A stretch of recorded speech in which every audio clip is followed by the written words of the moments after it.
আইনের কথা শোনার জন্য আমাদেরকে আল্লাহর সবচেয়ে পছন্দনীয় স্থান মসজিদে সাইয়্যিদুল আইয়ামে আমাদেরকে আসার বসার তৌফিক, যোগ্যতা, মন মানসিকতা, পরিবেশ পরিস্থিতি দান করেছেন। এজন্য আল্লাহর কাছে আমরা কৃতজ্ঞ হচ্ছি।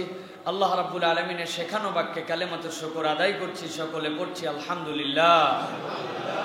দরুদ এবং সালাম বর্ষিত হোক মানবতার মহান মুক্তির দূত আকায়ে নামদার তাজেদারে মদিনা আপনার আমার প্রিয় রাসূল জনাবে মুহাম্মদুর রাসূলুল্লাহ সাল্লাল্লাহু আলাইহি ওয়াসাল্লামের প্রতি। সম্মানিত হাজিরিন, জুমা পূর্ব এই সংক্ষিপ্ত অধিবেশনে আজকে আমরা কোরআনুল কারীমের গুরুত্বপূর্ণ কতকগুলো নির্দেশনা আল্লাহ রাব্বুল আলামিন যেটা সন্নিবেশ ঘটিয়েছেন সূরাতুল কাহাফের মধ্যে।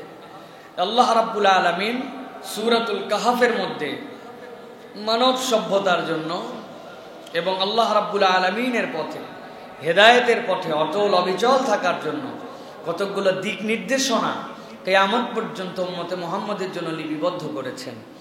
যেই নির্দেশনাগুলি আমাদের প্রত্যেকের জীবনের জন্য জরুরি। আমরা জীবনে যে জিজ্ঞাসা করি, যে জিজ্ঞাসাগুলি আমাদের অত্যন্ত গুরুত্বপূর্ণ এবং মনে মনে ভাবি যে এইটা, এই কাজটা, এই বিষয়টি কিভাবে আমার সাথে সম্পৃক্ত হবে, আল্লাহ এরকম 60টি নির্দেশনা তার বান্দাদের জন্য কিয়ামত পর্যন্ত সূরাতুল কাহাফের মধ্যে লিপিবদ্ধ করেছেন। সুবহানাল্লাহ।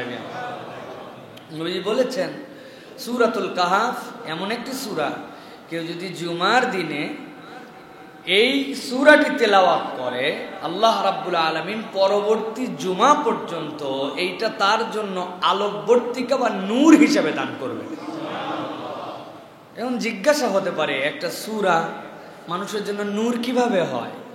নূরের দুইটা দিক। এর একটা দিক হচ্ছে এই সূরার মধ্যে আল্লাহ এমন মোরাল পাওয়ার দিয়েছেন যে এটা তেলাওয়াতের দ্বারাই আল্লাহ তার হৃদয়ের মধ্যে এই আলোটা ইনস্টল করবেন। সুবহানাল্লাহ। আপনি মোবাইল চার্জ দিয়েছেন, আপনার একটা ক্যাপাসিটি আছে যে এইটা ব্যাটারি ধারণ করবে 100% ফুল চার্জ, মানে আপনার ওই ধারণটা ওর মধ্যে ঢুকে গেছে। এইটা একটা পাওয়ার। আল্লাহ আমাদের রূহ, অন্তর, এগুলোর মধ্যে আল্লাহর পাওয়ার দিয়েছেন। কেননা কুলির রূহ মিন আমরি রব্বি, ওইটা আল্লাহ রাব্বুল আলামিন কিভাবে দিবেন, এই নূর কিভাবে আসবে আমার জানা নাই, কিন্তু তেলাওয়াত করবে আল্লাহ এইটা দিবেন। আর দ্বিতীয়ত, এইটার মধ্যে তো আল্লাহ এরকম কোনো আজব কথা বলে দেন নাই যেটা আমার বোধের বাহিরে, বরং আল্লাহ চিন্তাশীলদের জন্য ওর মধ্যে দিক নির্দেশনা দিয়েছেন। কেউ যদি ভেবে ভেবে এই বিষয়গুলি হৃদয়ে ধারণ করে তাহলে ওই ভাবনার বিষয়গুলি তার আগামী সপ্তাহ পর্যন্ত হেদায়েত হয়ে থাকবে। এই জন্য আল্লাহ এটাকে নূর বলছেন। সুবহানাল্লাহ। নবীজির কাছে আসছিল 3টা জিজ্ঞাসা নিয়ে, যে বলো পৃথিবীব্যাপী রাজত্ব করেছে এরকম একজন মহারাজা, তার ব্যাপারে তোমার কি ধারণা আছে? কাহাফওয়ালাদের ব্যাপারে তোমার ধারণা কি? রুহের ব্যাপারে তোমার ধারণা কি? নবীজি থেমে গেছেন। আল্লাহর পক্ষ থেকে ওহী আসার পরে ভেবে চিনতে আল্লাহ যেভাবে বলতে বলেছেন এইভাবে জানিয়েছেন। ইহুদিদের মুখ বন্ধ হয়ে গিয়েছিল। ইহুদিরা বুঝেছিল নিশ্চিত তিনি আল্লাহর পয়গম্বর, আল্লাহর পয়গম্বর ছাড়া এই উত্তর দেওয়ার কারো যোগ্যতা নাই। কিন্তু ওই ইহুদিদের কপালে হেদায়েত জোটে নাই, আর ওই ইহুদিদের বাদে 1000 কোটি মানুষ পরবর্তীতে হেদায়েত পাইছে। সুতরাং হেদায়েত যে কে কিভাবে পাবে এটা আল্লাহ রাব্বুল আলামিন ছাড়া কারো দ্বারা আমাদের দুনিয়ায় বলা সম্ভব নয়। আল্লাহ আমাদেরকে বোঝার তৌফিক। প্রিয় ভাইরা, তাহলে আজকে আমরা 60টা দিকের কথা, যেগুলো আমাদের জীবনে সবচেয়ে বেশি জরুরি, এই বিষয়গুলির ব্যাপারে আল্লাহ রাব্বুল আলামিন কি বলছেন আমরা একটু এখান থেকে শিক্ষাগুলি নেওয়ার চেষ্টা করব। প্রথম বিষয়, আমরা সকলেই সুপথ প্রাপ্ত হতে চাই এবং হেদায়েতের উপরে অটল এবং অবিচল থাকতে চাই। চাই কি না? যদি মাথা ঠিক থাকে, আকল যদি ঠিক থাকে, তাহলে বান্দা জানে যে তার হেদায়েতের উপরে টিকে থাকা সবচেয়ে বেশি জরুরি। আমরা টিকে থাকতে চাই, কিন্তু আমি জিজ্ঞাসা করব আপনাদের, আমাদের সকলের কাছে, সকলেই কি হেদায়েতের উপরে টিকে থাকে? ভাই, আপনি এরকম লোক কি দেখেছেন যে 5 ওয়াক্ত নামাজ পড়তো, বকে যাওয়া এমন গেছে যে নামাজ কালামের ধার ধারে না? চেনেন এরকম? আছে। এমন লোককে আপনি দেখেছেন যেই লোককে দেখে মনে হয়েছিল কোনোদিন এই লোক আর মানুষ হবে না, কিন্তু আল্লাহ রাব্বুল আলামিন ওই মানুষটাকে এমন পরিবর্তন ঘটাইছেন যে এই পরিবর্তনে নিজেরও বিশ্বাস করতে অবাক লাগে যে কি মানুষ, কি হলো। হয় নাই ভাই? আল্লাহ রাব্বুল আলামিন বলছেন দুনিয়ার মানুষ ভালো করে বোঝো, সুপথ প্রাপ্তি, হেদায়েতের উপর অটল অবিচল থাকা, এটা আল্লাহ রাব্বুল আমিনের ইচ্ছা যদি না হয়, দুনিয়ার মানুষের দ্বারা এটা সম্ভব নয়। আল্লাহ বলছেন এই জন্য তোমাদের জন্য দায়িত্ব হচ্ছে আল্লাহ রাব্বুল আমিনের ইচ্ছার কাছে তোমার এই হেদায়েত প্রাপ্তিকে সমর্পণ করে দেওয়া। আল্লাহর কাছে বারবার বলা, রব্বুল আমিন আমি চাইলেই হেদায়েতের উপরে থাকতে পারি না, তুমি যদি আমাকে অটল অবিচল না রাখো, আমার হেদায়েত প্রাপ্তি কখনো আমার সাথে কবর পর্যন্ত যেতে পারবে না। এই জন্য আল্লাহ শেখাচ্ছেন, বান্দা তোমার হেদায়েত প্রাপ্তি এবং এর উপর অটল অবিচল থাকাটা আল্লাহর ইচ্ছায়, এই ইচ্ছার উপরে তোমার নিজের ইচ্ছাটাকে সমর্পণ করে দাও। আল্লাহ রাব্বুল আমিন বলছেন, ওয়া তারাশ শামসা ইযা তালাত তাযাওয়ারু আন কাফিহিম যাতাল ইয়ামিন। আল্লাহ বলছেন ওই যে কাহাফওয়ালারা, ওই যে গুহাওয়ালারা, তুমি দেখবে যখন সূর্যটা তাদের সামনে দিয়ে উদিত হয়, কেন তারা বেরিয়ে পড়েছিল, উদ্দেশ্য কি তাদের ছিল, দুনিয়ার স্বার্থ অনুযায়ী যেই বাদশার অধীনে তারা ছিল, তার হুকুম যদি মেনে নিত, তারা জগতের মধ্যেও সম্মানিত হতো, পরিবার পরিজনের কাছেও তারা খুব ছোট পরিবারের মানুষ ছিল না, প্রত্যেকের ব্যক্তিত্ব ছিল, কিন্তু আল্লাহর জন্য হেদায়েত নিজেদের উপরে না নিয়ে আল্লাহর উপরে সমর্পণ করে দিয়েছে। দেওয়ার পরে যেই না বেরিয়ে গেছে, আল্লাহ বলছেন আমি রব্বুল আমিন তাদেরকে এমন এক জায়গায় আশ্রয় দিলাম, ওই আশ্রয় দেওয়ার জায়গাটাও আল্লাহ রব্বুল আমিনের পক্ষ থেকে সিলেক্টেড এবং বিস্ময়কর। এরকম নয় মন চেয়েছে এক জায়গায় ঢুকে গেছে, শত শত গুহা ছিল, কিন্তু আল্লাহ বলছেন এমন গুহার মধ্যে ঢুকলো, যাতাল ইয়ামিন ওয়া ইযা গরাবাত তাকরিদুহুম যাতাশ শিমাল ওয়া হুম ফি ফাজওয়াতিন মিনহু যালিকা মিন আয়াতিল্লাহ।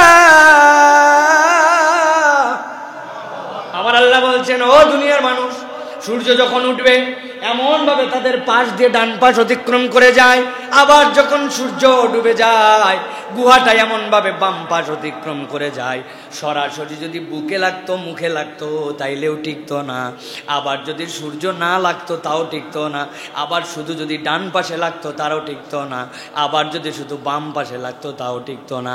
আল্লাহ বলছেন মনে করো না ওই গুহার মধ্যে নিজেরা পছন্দ করে ঢুকে গেছে, আল্লাহ বলছেন এমন ভাবে শোয়াইছেন রব্বুল আলামিন, সূর্য উঠলেও এক পাশ দিয়ে যায়, নামার সময় আরেক পাশ দিয়ে যায়, কাজ তাদেরকে পরিবর্তন করতে হয় না, রব্বুল আমিন নিজ ইচ্ছায় তাদেরকে কাজ পরিবর্তন করায়া দেন। আল্লাহ রব্বুল আমিন বলছেন যালিকা মিন আয়াতিল্লাহ মান ইয়াহদিল্লাহু ফাহুয়াল মুহতাদ ওয়া মান ইউদ্লিল ফালান তাজিদ লাহু ওয়ালিয়াম মুরশিদা।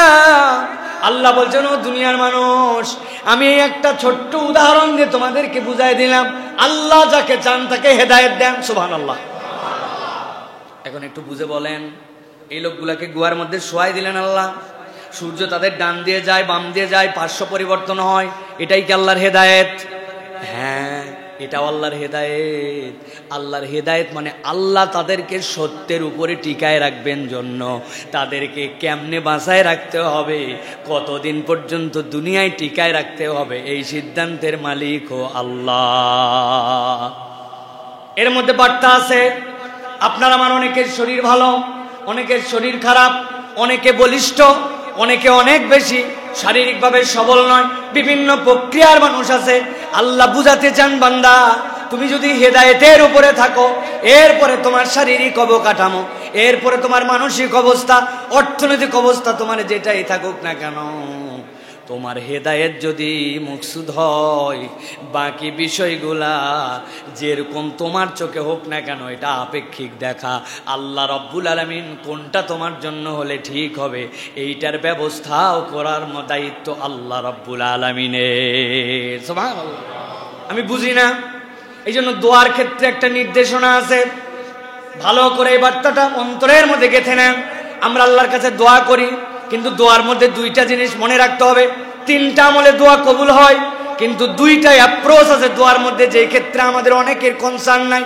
দোয়ার মধ্যে আল্লাহকে কোনো বিষয় আদেশ করা যাবে না, অ্যাপ্রোচে আমরা এমনভাবে দোয়া করি যে আমার মনে হয় আল্লাহকে আমি নির্দেশ দিচ্ছি। আর 2 নম্বর, আমি যেটাই কামনা করি হৃদয়ের মধ্যে বিশ্বাস রাখতে হবে আমার কামনাতেও আমার ভুল হতে পারে, কিন্তু আমার দেওয়া না দেওয়াতে আল্লাহ রাব্বুল আলামিনের কোনো ভুল নাই। একটু কঠিন কথা হয়েছে, আল্লাহ তুমি আমার দুনিয়ায় ভালো করো, পরকালে ভালো করো, বলি কি না? কিন্তু এইটা নির্দেশের, এইটা আদেশের কমান্ডে না, এটা বিনয়ের কমান্ডে, এটা আল্লাহ রাব্বুল আলামিনের কাছে না আবেদনের কমান্ড হতে হবে। আমরা অনেক সময় আদেশের রূপে চলে যাই। এটা সিনসিয়ারলি আপনাকে বুঝাতে হবে। আল্লাহকে আপনি বলছেন আল্লাহ দুনিয়া আমাকে ভালো করো, আল্লাহ তুমি আমার জন্য পরকালে ভালো করো, এটা আল্লাহ রাব্বুল আলামিনের কাছে করো হিসাবে আদেশ বুঝলেও আপনার নিবেদন দেখে বোঝা যাবে যে এটা আল্লাহর কাছে আপনার আবেদন, এটা যেন কখনো আল্লাহর কাছে আপনার নির্দেশ না হয়। আর 2 নম্বর, এটা বলার সাথে সাথে হৃদয়ে ধারণ করতে হবে রব্বুল আলামিন আমি তো চাইছি আমাকে এইটা দাও এইটা দাও, কিন্তু আমি জানি যিনি আমাকে সৃষ্টি করেছেন, তুমি আমাকে সৃষ্টি করেছো, আমার জন্য কোনটা ভালো, আমার থেকে বেশি ভালো তুমি সেইটা জানো। তুমি যেইটাই দাও আমি আল্লাহ তোমার বান্দা হিসাবে তোমার প্রতি ওটাতেই সন্তুষ্ট আছি। বান্দা যদি হৃদয়ে হাল উৎপাদন করতে পারে, আর যদি শুরুতে হাম করতে পারে, রসুলের প্রতি দরুদ এবং সালাম করতে পারে, এরপরে নিজের জন্য চাই, সকলের জন্য চাই, আবার নবীর প্রতি দরুদ এবং সালামের মাধ্যমে দোয়া শেষ করে, আমার নবী বলছেন দুনিয়া উল্টায় যেতে পারে, বান্দার দোয়া কখনো ব্যর্থ হতে পারে না। আল্লাহ রাব্বুল আলামিন এই জন্য বলছেন বান্দা ভালো করে বোঝো, মাইয়াহদিল্লাহু ফাহুয়াল মুহতাদ। আল্লাহ বলছেন আল্লাহ যাকে হেদায়েত দেন সে হেদায়েত প্রাপ্ত, ওয়া মান ইউদ্লিল ফালান তাজিদ লাহু ওয়ালিয়াম মুরশিদা। আর যদি কেউ একবার গাফেল হয়ে যায়, হেদায়েতের পথ থেকে দূরে চলে যায়, দুনিয়ার কোনো মুর্শিদ তাকে হেদায়েতের আলো দিয়ে হেদায়েত দিতে পারে না। এই জন্য প্রিয় ভাইরা, সুপথ প্রাপ্তি এবং হেদায়েতের উপর অটল থাকা আল্লাহর ইচ্ছার উপর নির্ভরশীল। আপনাকে এই ঈমান ব্যাপকভাবে হৃদয়ের মধ্যে ধারণ করতে হবে এবং আল্লাহর কাছে এটা কামনা করতে হবে যে রব আপনি হেদায়েত না দিলে দুনিয়ায় কেউ আমাকে হেদায়েত দেওয়ার ক্ষমতা রাখে। তবে বাংলাদেশে কিছু পীর সাহেবরা রাখে না, এনারা আপনাদেরকে বিভিন্ন মাধ্যমে বাহনে করে পার করে নিয়ে চলে যাবে, এরকম বিশ্বাস করে না ভাই? কি বলেন আপনি? বহুত আছে আমাদের দেশে প্রিয় ভাইরা, নিজের নামাজ কালাম নিজের হিসাব কিতাব কিছু চিন্তা করে না, শুধু মুর্শিদ কেবলার সাথে তাল্লুক ঠিক রাখছে, উনি বার করায় নিয়ে চলে যাবে। আরে এত বড় বেকুবের দল আমাদের দেশে। আল্লাহ রাব্বুল আলামিন আমাদেরকে হেদায়েত দান করবেন, আল্লাহুম্মা আমিন। দুনিয়ার সবচেয়ে বড় বেকুব সে ঈমান বোঝে না। যে অনেক বেকুবি আছে মানুষের, যেগুলো বেকুবি নরমাল মানের বেকুবি, কিন্তু আপনার ঈমান যদি না থাকে এর থেকে বড় বেকুব আর আল্লাহর জমিনে আর একটাও নেই, একটাও নেই। আপনি বলবেন মাঝে মাঝে তো আমি গল্প করে বলি যে অমুকের কথায় তমুকের কথায় আমরা মূর্খ সুরক্ষ মানুষ ছিলাম, অতএব আমাদের আর কি করণীয় ছিল, আমরা কিছু না বুঝে এগুলা করে ফেলছি। ভাই একটা পাপ, যেই পাপ আপনি বুঝে না বুঝে যেমনে করেন আল্লাহর কাছে ক্ষমা পাওয়ার কোনো আপনার কোনো রকম ফাঁক ফকর নেই, সেটা হচ্ছে ইন্না শিরকা লাযুলমুন আযীম। আপনি যদি শিরিক করেন তাহলে এটার থেকে আপনাকে আল্লাহর কাছে পানিশড হতেই হবে, এখান থেকে বাঁচার কোনো উপায় নেই। কে আপনারা বুদ্ধি দিছিল না দিছিল এগুলো কোনো বুদ্ধিবাদীর কথা চলবে না। বিষ খেয়ে নিলে যেরকম অ্যাকশন শুরু হয়ে যাবে, আপনি নিয়ত ভালো করে খেয়েছেন নাকি না বুঝে খেয়েছেন, নাকি মাসুম বাচ্চা দিছে নাকি উমুকে দিছে, এটা বুঝবে না। ঠিক শিরক হচ্ছে আপনার এরকম বিষ, আপনি এটা খেলে আপনাকে শাস্তি ভোগ করতে হবে। অতএব ঈমান মজবুত করতে হবে, হেদায়েতের উপর অটল এবং অবিচল থাকার জন্য আমাদেরকে প্রাণান্তকর চেষ্টা করতে হবে। আল্লাহ আমাদেরকে তৌফিক দান করেন, বলেন আল্লাহুম্মা আমিন। 2 নম্বরে আল্লাহ রাব্বুল আলামিন বলছেন তুমি তো আল্লাহর কাছে সমর্পণ করে দিয়েছো, তোমার হৃদয় যে রব্বুল আলামিন আমাকেই হেদায়েত দিতে পারেন, অটল এবং অবিচল রাখতে পারেন। এবার আল্লাহ আশার কথা শোনাচ্ছেন, ও দুনিয়ার মানুষ শোনো, যে নিজের ঈমানকে হেফাজত করতে চায়। আল্লাহ রাব্বুল আমিন বলছেন আর ভয় পাওয়ার কারণ নাই, যেহেতু তুমি মাওলা হিসেবে আল্লাহকে মেনে নিয়েছো। আল্লাহ বলছেন যে নিজের ঈমান হেফাজত করতে চায়, আল্লাহ স্বয়ং তার অভিভাবক হয়ে যায়। আল্লাহ রাব্বুল আমিন কোরআনুল কারীমের মধ্যে বলছেন, ও দুনিয়ার মানুষ ভালো করে শোনো, যেই মানুষগুলোর কথা তোমরা কোরআনের মধ্যে পড়ছো, যেই মানুষগুলা গুহার মধ্যে থাকতে শুরু করলো, ওই মানুষগুলার হাল কেমন ছিল দেখো তো। আল্লাহ নিজে বলছেন ওয়া তাহসাবুহুম আইকাযা ওয়া হুম রুকুদু ওয়া নুকাল্লিবুহুম যাতাল ইয়ামিনি ওয়া যাতাশ শিমাল। আল্লাহ রাব্বুল আলামিন বলছেন ও দুনিয়ার মানুষ, তুমি যদি তাদের দিকে তাকাও, তাকাই যদি দেখো, মনে হবে তারা জেগে আছে, কিন্তু আল্লাহ বলছেন তারা ঘুমন্ত। সুবহানাল্লাহ বিহামদিহি। আল্লাহ কিভাবে অভিভাবক হয়েছেন এটা বলার কারণ কি? একটা ঘুমন্ত মানুষকে দেখলে মানুষ নানান কিছু চিন্তা করতে পারে। মানুষ চিন্তাই করলো না, একটা প্রাণী এসেও তো তাকে আক্রমণ করতে পারে। কিন্তু আল্লাহ বলছেন কি আশ্চর্য, দেখলেই তাদেরকে তুমি তাকায় দেখতেছো, মনে হচ্ছে যে তারা বোধহয় জেগে আছে, আসলে তারা ঘুমায় আছে, কিন্তু আল্লাহ জাগানোর মতো করায় রাখছেন। তাদের লুকটা ওই রকম। রব্বুল আলামিন বলছেন ওয়া কালবুহুম বাসিতুন যিরাআই বিল ওয়াসিদ। আর এমন একটা কুকুর দুইটা পায়ের কম সামনে দিয়া ওই সাতজনার সামনে এমন ভাবে বসে আছে, পিছনের লোক তো জেগে আছে, আবার সামনের কুকুরটাও যেন জেগে জেগে পাহারা দিচ্ছে, অথচ সবগুলা ঘুমায়। মুফাসসিরিনে কেরাম ব্যাখ্যা করেছেন কুকুরকে আল্লাহ রাব্বুল আলামিন কেন তাদের সাথে যুক্ত করায় দিলেন। কুকুরের তো হেদায়েতের দরকার নাই। কুকুর আল্লাহ রাব্বুল আলামিনের যত সৃষ্টি মানুষ আর জিন ছাড়া সবগুলা হেদায়েতের উপরে, সবগুলা আল্লাহর কথা শুনে, সবগুলা মুসলমান। বুঝছেন কথা আমার? পৃথিবীতে গরু, ছাগল, উট, ভেড়া, শুয়োর, কুকুর, বিড়াল, গাছপালা যা দেখতে পান মানুষ আর জিন ছাড়া সবগুলা মুসলমান। এরা আল্লাহর নির্দেশের বাইরে কিচ্ছু করে না, এরা আল্লাহ রাব্বুল আমিনের অনুগত। এরা ইউসাব্বিহু লিল্লাহি মা ফিস সামাওয়াতি ওয়াল আরদ। আসমান জমিনে যা কিছু আছে সবগুলো আল্লাহ তাদের তাসবিহ শিখাই দিয়েছেন, তারা তাসবিহ পালন করতে থাকে। কিন্তু আল্লাহ রাব্বুল আমিন বলছেন ওই কুকুরটাকে তাদের সাথে যুক্ত করে দেওয়ার কারণ, দুনিয়ার মানুষ অনুভব করো, বান্দা যখন হেদায়েতের উপর চলার চেষ্টা করবে, আল্লাহ যখন অভিভাবক হবেন, আল্লাহ তখন কুল কায়নাতের সব কিছু দিয়া ওই মানুষ আর জিনের জন্য ওই হেদায়েতের উপরে অবিচল থাকার ব্যবস্থা আর জিম্মাদারি করে দিবে। আল্লাহ রাব্বুল আমিন বলছেন ওয়া কালবুহুম বাসিতুন যিরাআইহি বিল ওয়াসিদ লাউ ইত্তালা'তা আলাইহিম লাওয়াল্লাইতা মিনহুম ফিরারান ওয়া লামুলিতা মিনহুম রু'বা। আল্লাহ রাব্বুল আমিন বলছেন ও দুনিয়ার মানুষ, হঠাৎ করে একটা মানুষের মনে হতে পারে এই মানুষগুলা কি ঘুমন্ত নাকি এই মানুষগুলা জীবন্ত, আরে এতক্ষণ ধরে এরকম করে কেমনে তাকায় থাকে। আল্লাহ বলছেন তুমি যদি উঁকি দিয়ে তাকাতে চাও, দেখি তো একটু এরা কি করতেছে।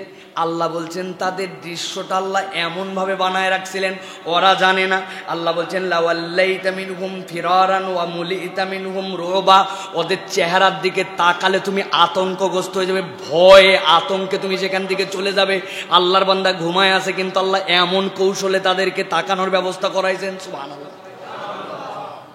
আল্লাহ বলছেন ফিরারা, কাছে যাওয়া তো দূরের কথা, আরো পালায় যাবে, এমন অ্যাকশন দিয়ে রব্বুল আমিন ঘুমায় রাখছেন। বুঝেন তো তাইলে আল্লাহ রাব্বুল আলামিন এটার দ্বারা বুঝাতে চান, বান্দা তুমি যদি একবার হেদায়েতের উপরে চলার জন্য নিজেকে স্থির করে নাও, কেমনে তুমি হেদায়েতের উপরে থাকবে এইটার ব্যবস্থাপনা করার দায়িত্ব আল্লাহর। ঘুমন্ত মানুষকে দেখেও জীবন্ত লাগবে, ঘুমন্ত মানুষকে দেখেও তোমার ভীত লাগবে। চেহারা এমন হবে যে তার হাতে অস্ত্রপাতি কিছু না থাকলেও তার ওই আল্লাহর প্রতি অটল অবিচল ঈমানের কারণে মানুষ তাকে দেখে আতঙ্কে ভীত সন্ত্রস্ত হয়ে পালায়া যাবে। সুবহানাল্লাহ। এটা করার ক্ষমতা রাখে কে? নবীজি সাল্লাল্লাহু আলাইহি সাল্লামের কাছে একজন ইয়ামিনী লোক আসছে।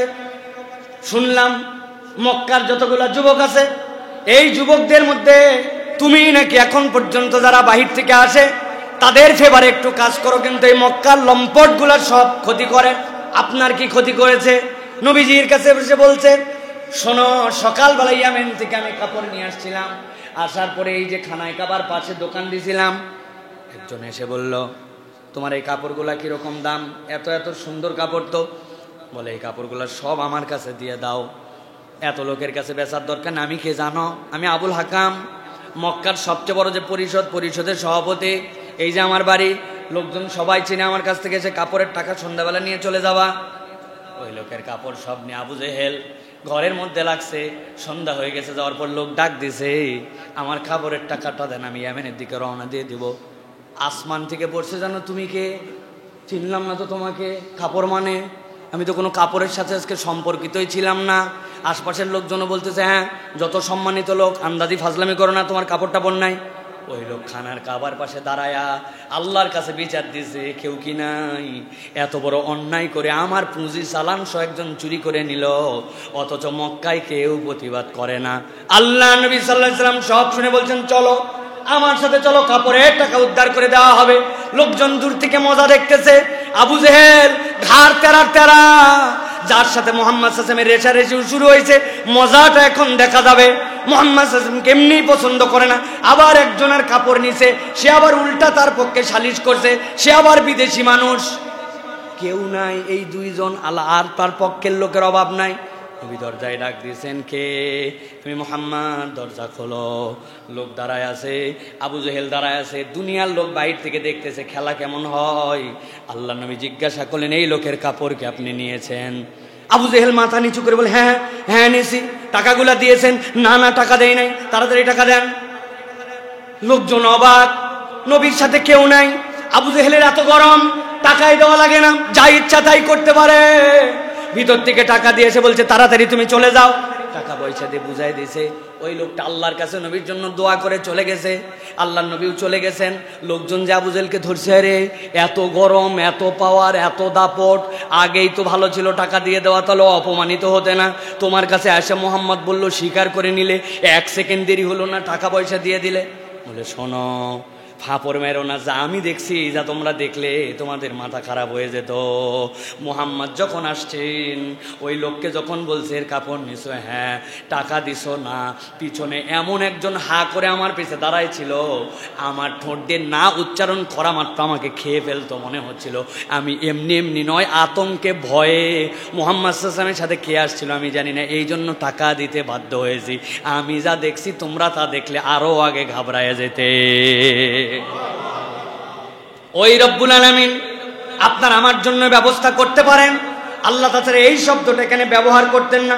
আল্লাহ বলছেন, লাউইত্তালাআতা আলাইহিম লাওয়াল্লাইতা মিনহুম, তুমি যদি তাদেরকে দেখতে, একবার যদি মনে করতে এই লোকগুলো আমার এলাকার থেকে পালায় চলে আসছে, আমি হেদায়েতের উপরে নয়, বরং আমার দলে যোগ দিতে বলছে, আমার কথা শোনে নাই, ধরতো এদেরকে সামলায় দিব। আল্লাহ বলছেন, ধরা তো দূরের কথা, ওদেরকে দেখলে ভয়ে পালাতো। মাত্র 7 জন, কিন্তু আল্লাহ রাব্বুল আলামিন তাদের অভিভাবক হয়ে গেছেন। আল্লাহ রাব্বুল আলামিন বলছেন, ওয়ালা মুলিতা মিনহুম রুবা, আর একবার যদি তাদেরকে দেখতো, ভয়ে আতঙ্কগ্রস্ত হয়ে যেত, কোনোদিন উঁকি দিয়ে দ্বিতীয়বার তাদেরকে দেখতে যাওয়ার মতো সাহস হতো না। আল্লাহ বলছেন, এটা অন্য কোনো কারণে নয়, তারা নিজেদের ঈমান হেফাজত করতে যখন বদ্ধপরিকর, ওই ঈমান হেফাজতকারীওয়ালাদের অভিভাবক হয়ে যান আল্লাহ। ঈমান হেফাজত করতে চাইছে, অভিভাবক আল্লাহ। এখন আমি তো আমার ঈমান হেফাজত করতেই চাই না, আমি তো আল্লাহ রাব্বুল আলামিনকে বাইপাস করছি। আমার ব্যবসা সুদ ছাড়া কেমনে চলে? আপনি কিসের ঈমান হেফাজত করবেন? আপনি আগেই তো নিজেকে নিজের শয়তানের আপন ভাই বানাই ফেলছেন। কি আমাদের আছে না ভাই? মিথ্যা ছাড়া দোকানদারি আবার কেমনে চলে? চলে সব জায়গায় মিথ্যা, প্রতারণা, ধোঁকাবাজি। এই লোকই আবার আল্লাহর কাছে দোয়া করছে, ইহদিনাস সিরাতাল মুস্তাকিম, আল্লাহ তুমি আমাকে হেদায়েত দাও। হ্যাঁ, দুনিয়ার বোঝেন না? দুনিয়ায় আপনি সারা জীবন মনে করেন যে পাওয়ার পার্টির বিপক্ষের যে পার্টি, ওই পার্টির চামচামি করেন, আপনার অফিসের মধ্যে ওই পার্টির লোকের ছবি টাঙ্গায় রাখছেন, ওই দলের পক্ষে আপনি দলবাজি করেন, আর আপনি মনে করছেন আমি নমিনেশনটা পাই নিব পাওয়ার পার্টির থেকে, আপনারা দিবে। দুনিয়ায় যদি আপনারা না দেয়, তা আপনি এই জায়গায় কেমনে আশা করতে পারেন? চলতে মিথ্যা, আচরণে মিথ্যা, আমলে মিথ্যা, আখলাকে মিথ্যা, ধোঁকাবাজি, আল্লাহদ্রোহী, যা যা আল্লাহ নিষেধ করছেন সব আমার জীবনে। আর আল্লাহকে বলতে যে ইহদিনাস সিরাতাল মুস্তাকিম। আল্লাহ যে পৃথিবীতে, আল্লাহ রাব্বুল আলামিন তো স্বতন্ত্র, আল্লাহ রাব্বুল আলামিনের ধৈর্য, আল্লাহ রাব্বুল আলামিনের রহম, দয়া, এগুলো তো কম্পেয়ারের যোগ্য নয়। যদি কম্পেয়ারের যোগ্য হতো, তাহলে এই মানুষগুলাকে ফেরেশতা নামায় আল্লাহ গালের মধ্যে ঠাস ঠাস করে থাপ্পড় লাগাই দিত। কারণ আমাদের আচার আচরণের জায়গাটা এমন জায়গায় চলে গেছে প্রিয় ভাইরা, প্রত্যেকের জায়গায় আমরা আল্লাহ রাব্বুল আলামিন থেকে দূরে চলে আসছি আমরা প্রিয় ভাই। এই জন্য আজকে তো শপথ নিতে হবে যে আমি যদি ঈমানের উপরে অটল থাকার শপথ নেই, অভিভাবকের দায়িত্ব নেবেন কে? খাওয়াবে কে? বরকত দিবে কে? আল্লাহ রাব্বুল আলামিন এই জন্য শিখাচ্ছেন এবং আতঙ্কগ্রস্ত বানায় দিবেন রব্বুল আলামিন। আমার জীবনে একটা ছোট্ট এক্সপিরিয়েন্স আছে, আমি আজ পর্যন্ত ব্যাখ্যা বের করতে পারিনি। যখন ইসলাম ইউনিভার্সিটিতে পড়তাম, কুষ্টিয়ায় থাকতাম, তো এক এক সময় তো এক এক ধরনের হাল ছিল, জজবা ছিল এক এক সময় এক এক ধরনের। এখন এই নানাবিধ কারণে দেখা যাচ্ছে আমলের দিক দিয়ে আমরাও দুর্বল হয়ে যাচ্ছি। আমি একদিন একটা ফুটওভার, এই যে রাস্তা দিয়ে হেঁটে যাচ্ছি, আমি অবাক হয়ে গেছি। আমি জাস্ট হেঁটে যাচ্ছি, আমার মনে হতো তখন যে আচ্ছা মেয়েরা কেন বেপর্দা, বেহায়াপনা, এত অসভ্যতা, বিশেষ করে বুকের কাপড়ের ব্যাপারে মেয়েরা এত উদাসীন হয়ে গেছে যে এরা যে নির্লজ্জ হয়ে গেছে, এদের কাছে এটা কোনো আইটেম নয়, এটা এখন প্রমাণিত সত্য, একদম নির্লজ্জ, বেহায়া। তা আমি হঠাৎ করে চোখ তুলে এক জায়গায় তাকাইছি। আমি কেন তাকাইছি, কিভাবে তাকাইছি জানি না, দুইটা মেয়ে রাস্তার থেকে আতঙ্কে চিৎকার দিয়া ড্রেনের মধ্যে পড়ে গেছে।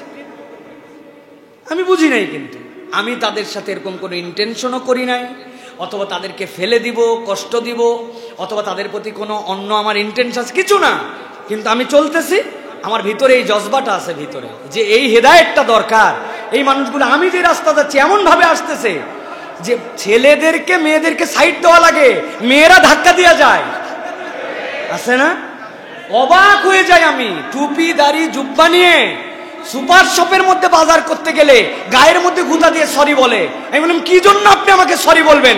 এই জায়গায় দাঁড়ালে তো আপনার গায়ের সাথে আমার গায়ের সাথে লাগার কথা নয়, আপনি 2 সেকেন্ড দেরি না করে ধাক্কা দিয়ে যান, এ অসভ্যতা কেন আপনার?